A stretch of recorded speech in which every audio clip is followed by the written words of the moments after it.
முன்னாள் கடற்றொழில் அமைச்சர் ராஜித சேனாரத்ன தன்னுடைய வீட்டை விட்டு வெளியேறி தலைமறைவாகியுள்ள நிலையில் தன்னுடைய தொலைபேசியையும் துண்டித்துள்ளதாக லஞ்ச ஒழிப்பு ஆணைக்குழுவின் செய்தி தொடர்பாளர் ஒருவர் தெரிவித்திருக்கின்றார்.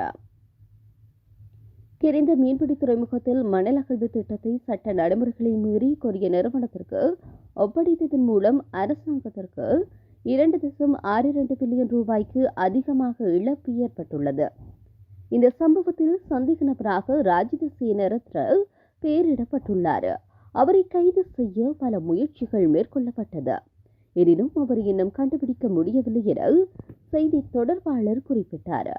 இந்த சம்பவம் தொடர்பாக ராஜித சேனாரத்ன உயர்நீதிமன்றத்தில் பிணை மனு தாக்கல் செய்துள்ளதாக வழக்கறிஞர் மூலம் ஆணையகத்திற்கு தெரிவிக்கப்பட்டுள்ளதாகவும் அவர் கூறினார். சம்பவம் தொடர்பாக ஆணைக்குழுவிற்கு வந்து வாக்குமூலம் அளிப்பதாக லஞ்ச ஒழிப்பு ஆணையகத்தின் தெரிவித்துள்ளதாகவும், ஆனால் முன்னாள் அமைச்சர் முன்னிலையாகாததனால் அவரை கைது செய்ய முடிவு செய்யப்பட்டதாகவும் அவர் கூறினார். அவரை கைது செய்ய பல தனித்தனி குழுக்கள் பணியில் ஈடுபடுத்தப்பட்டுள்ளதாக அவர் கூறினார்.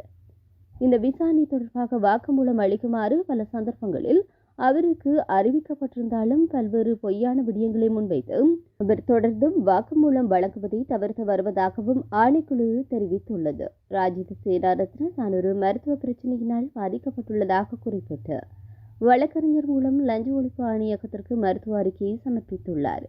இதில் எந்த ஒரு சட்டபூர்வமான செல்லுபடியாகும் தன்மையும் இல்லை என அதிகாரிகள் தெரிவித்துள்ளனர்.